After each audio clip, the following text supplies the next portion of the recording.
ನನ್ನ ಹೆಸರು ಕೆಂಪರಾಜು. ನಾನು ಸರ್ಕಾರಿ ಹಿರಿಯ ಪ್ರಾಥಮಿಕ ಶಾಲೆ ಬಂಗಾರಪ್ಪ ನಗರ ಬೆಂಗಳೂರು ದಕ್ಷಿಣ ವಲಯ 1 ಇದರಲ್ಲಿ ಪ್ರಭಾರಿ ಮುಖ್ಯ ಶಿಕ್ಷಕನಾಗಿ ಕೆಲಸ ಮಾಡ್ತಾ ಇದ್ದೀನಿ.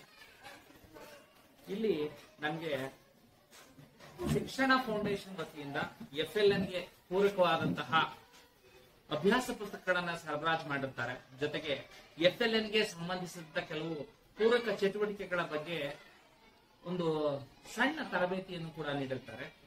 ಅದರ ಜೊತೆಗೆ ನಮ್ಮ ಶಾಲೆಯಲ್ಲೂ ಕೂಡ ನಾವು FLN ಗೆ ನಮ್ಮ ಇಲಾಖೆ ಏನು ಇಂಪ್ಲಿಮೆಂಟ್ ಮಾಡಿದೆಯೋ ಅದಕ್ಕೆ ಸಂಬಂಧಪಟ್ಟಂಗೆ ನಮ್ಮ ಶಾಲೆಯಲ್ಲಿ 6ನೇ ಅವಧಿಯನ್ನ, ಪ್ರತಿದಿನದ 6ನೇ ಅವಧಿಯನ್ನ FLN ಗೆ ನಾವು ಕಂಪ್ಲೀಟ್ ಆಗಿ ತೊಡಗಿಸ್ಕೊತಾ ಇದ್ದೀವಿ. ಅದರ ಜೊತೆಗೆ ಈ FLN ಸಂಬಂಧಪಟ್ಟಂಗೆ ಶಿಕ್ಷಣ ಫೌಂಡೇಶನ್ ಅವರು ಮಾಡಿರ್ತಕ್ಕಂತಹ 4, 5, 6 ಮತ್ತು 7ನೇ ತರಗತಿಗಳ ಕನ್ನಡ, ಗಣಿತ ಮತ್ತು ಇಂಗ್ಲಿಷ್ ಅಭ್ಯಾಸ ಪುಸ್ತಕದಲ್ಲಿರ್ತಕ್ಕಂತಹ ಎಲ್ಲಾ ಅಭ್ಯಾಸಗಳನ್ನ ಚಟುವಟಿಕೆಗಳ ಮೂಲಕ ಪ್ರತಿದಿನ 6ನೇ ಪೀರಿಯಡ್ ಮಕ್ಕಳಿಗೆ ತಲುಪಿಸ್ತಾ ಇರೋದ್ರಿಂದ ಮಕ್ಕಳಲ್ಲಿ ಬುನಾದಿ ಸಾಮರ್ಥ್ಯಗಳು, ಅದರಲ್ಲೂ ಕೂಡ ಗಣಿತ ಮತ್ತು ಭಾಷೆಗಳ ಬುನಾದಿ ಸಾಮರ್ಥ್ಯಗಳು ಅತ್ಯುತ್ತಮವಾಗಿ ಬೆಳವಣಿಗೆ ಆಗ್ತಾ ಇದೆ. ಹಾಗಾಗಿ ಈ ಒಂದು ಕಾರ್ಯಕ್ರಮ ಬಹಳ ಉತ್ತಮವಾಗಿದ್ದು, ಇದರ ಜೊತೆಗೆ ಸಾಕಷ್ಟು ಇನ್ನು ಕಿರಿಯ ಪ್ರಾಥಮಿಕ ಶಾಲೆಗಳಲ್ಲಿ ಈ ಒಂದು ಅಭ್ಯಾಸ ಪುಸ್ತಕಗಳ ಅವಶ್ಯಕತೆ ತುಂಬಾ ಇದೆ ಅಂತಕ್ಕಂಥ ನನ್ನ ಶಿಕ್ಷಕರು ಕೂಡ ನಮ್ಗೆ ಕೆಲವು ಸಭೆಗಳಲ್ಲಿ, ಸಮಾಲೋಚನಾ ಸಭೆಗಳಲ್ಲಿ ತಿಳಿಸ್ಕೊಟ್ಟಿದ್ದಾರೆ.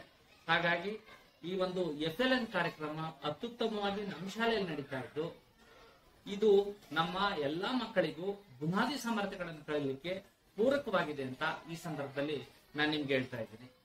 ಈ ಕಾರ್ಯಕ್ರಮನ ಇನ್ನೂ ಉತ್ತಮಗೊಳಿಸೋದಕ್ಕೆ ಇನ್ನೇನೆಲ್ಲ ಸವಲತ್ತುಗಳನ್ನು ಕೊಡಬೇಕು ಅಂತಕ್ಕಂಥದ್ದನ್ನ ತಮ್ಮ ಒಂದು ಶಿಕ್ಷಣ ಫೌಂಡೇಶನ್ ನ ಎಲ್ಲ ಸದಸ್ಯರು ಇದ್ರ ಬಗ್ಗೆ ಆಲೋಚನೆ ಮಾಡಿ ಇನ್ನೂ ಉತ್ತಮ ಕೆಲಸಗಳನ್ನ ನಮ್ಮ ಸರ್ಕಾರಿ ಶಾಲೆಗಳಿಗೆ ಮಾಡಿಕೊಡೋದ್ರ ಮೂಲಕ ಇದನ್ನ ಇನ್ನೂ ಮುಖ್ಯವಾಹಿನಿಗೆ ಉತ್ತಮ ಮಟ್ಟಕ್ಕೆ ತೆಗೆದುಕೊಂಡು ಹೋಗಿ ಅಂತ ಈ ಸಂದರ್ಭದಲ್ಲಿ ಕೇಳ್ತೀನಿ. ತುಂಬಾ ಧನ್ಯವಾದಗಳು ಶಿಕ್ಷಣ ಫೌಂಡೇಶನ್ ಎಲ್ಲ ಸದಸ್ಯರುಗಳಿಗೆ ಅಂತ ಈ ಸಂದರ್ಭದಲ್ಲಿ ಹೇಳ್ತೀನಿ.